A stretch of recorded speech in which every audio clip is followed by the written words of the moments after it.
Every kid dreams of making it to the league, to have a mixtape, to get a shoe deal, to sign a sponsorship, but these dreams die fast.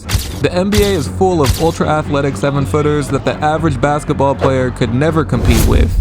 Then YouTube came along. With just a camera and a little bit of personality, you could build an audience. Suddenly, it wasn't just NBA players chasing the spotlight, it was everyone. From D3 hopefuls to LA fitness stars, everyone was chasing views, clout, and a shot to continue their hoop dreams. And in the middle of it all, there was a duo. They had something that no one else did. A love for the game that felt authentic, with personalities that felt relatable. Their chemistry helped them catapult to over 900,000 subscribers, endorsements from Adidas and Foot Locker, and a community of loyal fans. And then, it all stopped.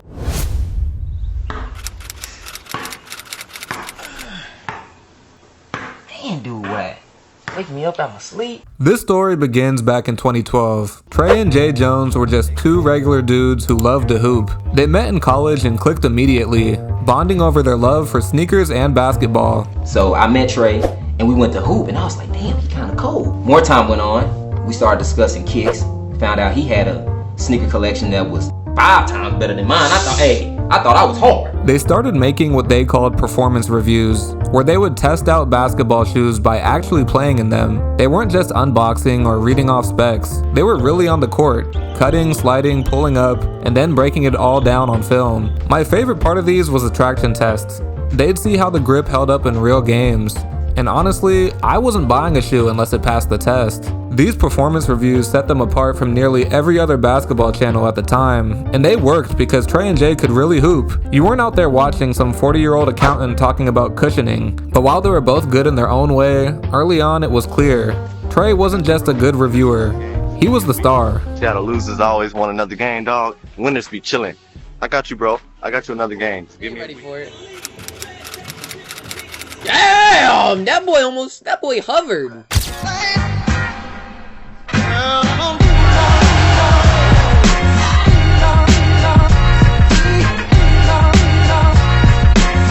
Back in 2016, Tre had it all. He had what I would call the big three. He had a 40-inch vertical, a smooth handle, and a nice jumper. I'd put him toe-to-toe with some of the top creators on YouTube today. And it wasn't just us who saw it, the brands did too. It's not a coincidence that Tre played a lead role in almost every ad they landed.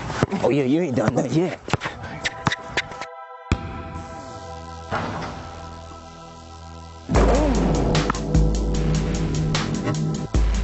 But it really wasn't just his game. He could carry a video just by being himself. I'ma tell you. That was Paul George? Yeah. Bro. I think it's over with though. Nah, it ain't over. I think so because, bruh, you know that. Paul George still gave him 30, I think. I don't think it matters though. Bro, who's the best point guard of all time? AI. I think Westbrook Westbrook is really the representation of what Jordan would do today. That's what I'm saying. No, it's Kobe. It is. I know y'all can't see it. But while Tre was stealing the spotlight, Jay Jones was working on his game, and he was quietly catching up. Can't nobody guard me anyway. Boy, I tell you. About my bread like a retro, gaining power daily like electro. I ain't really about that game plan, but I mess around and get a techno. Then let it spray, straight let it go. Fully automatic coming at your door. We about to dough, you already know. We get that green light and then it's time to go. Oh, y'all wanna see the Jeep? Go check out this Jeep. Jeremy was a problem in his own right. First of all, the dude is only like 5'8", but he's still out here windmilling. Secondly, his mid-range was automatic. Everyone knew it was coming, but no one could stop it. Here comes Jay Jones though. That's his mid-range monster right there. And on top of it all, Jay was a real two-way player. Once he put on some weight, he became a lockdown defender. He got so good that he even handed a loss to one of the best YouTubers out right now. Hey, we're about to run one-on-one real quick. We're going to 15. We talked about it.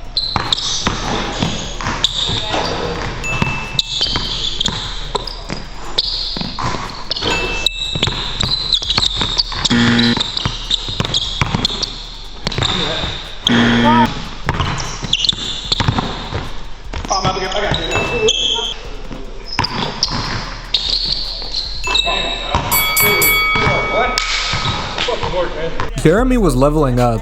He was taking on the best in the YouTube scene, and he was winning. But while Jay was on the rise, Tre completely disappeared. To understand the fall of KickGenius, you have to understand the state of YouTube basketball in the early 2010s. Back then, channels really didn't compete with each other. Sure, Verse 1 Federation had 1v1s, but they were mostly local matchups, guys from the same city. You didn't see Dev play Cell or Jay Jones play Red. Everyone stayed in their own lane. But that started changing in the late 2010s. Streamers like Flight started to challenge other creators to 1v1s, and the views exploded. Then came the park runs with Friga, Wild Hunt, Savage Squad, and suddenly YouTube basketball got competitive. The landscape had shifted, and Jay Jones, he started to adapt, but Tre, he just didn't. And everything came to a breaking point in 2018, when Jesser and LSK put KickGenius into retirement. It's unclear exactly what happened in this game, but something was definitely up.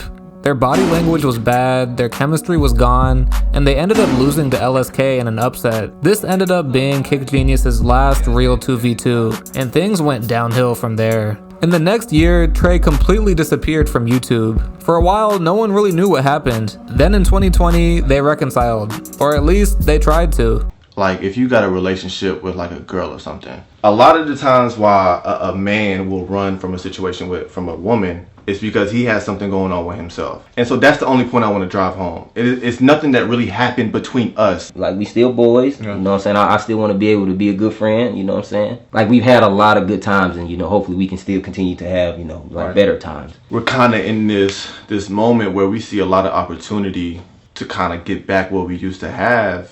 And for me, it almost feels too good to be true. It was indeed too good to be true. They briefly made reaction videos on a channel called House before Tre disappeared again. And this time, he deleted everything. All the KickGenius videos, all the House videos, they're all gone. As for Jay Jones, he still uploads here and there, but his videos just really aren't the same. And to me, the worst part of all of this is that you can't go back and watch their old videos. It's like one of the most influential basketball channels on YouTube never existed. Now look, I'm not saying they need to team up again and be buddy-buddy. People grow apart, it happens. But if either of you see this, at least put the videos back up. Today, show you how to shoot a full court shot. It's all in the wrist. Oh yeah! It's all in the wrist. That's what you do. Shoot a full court shot. It's KickGenius. We out.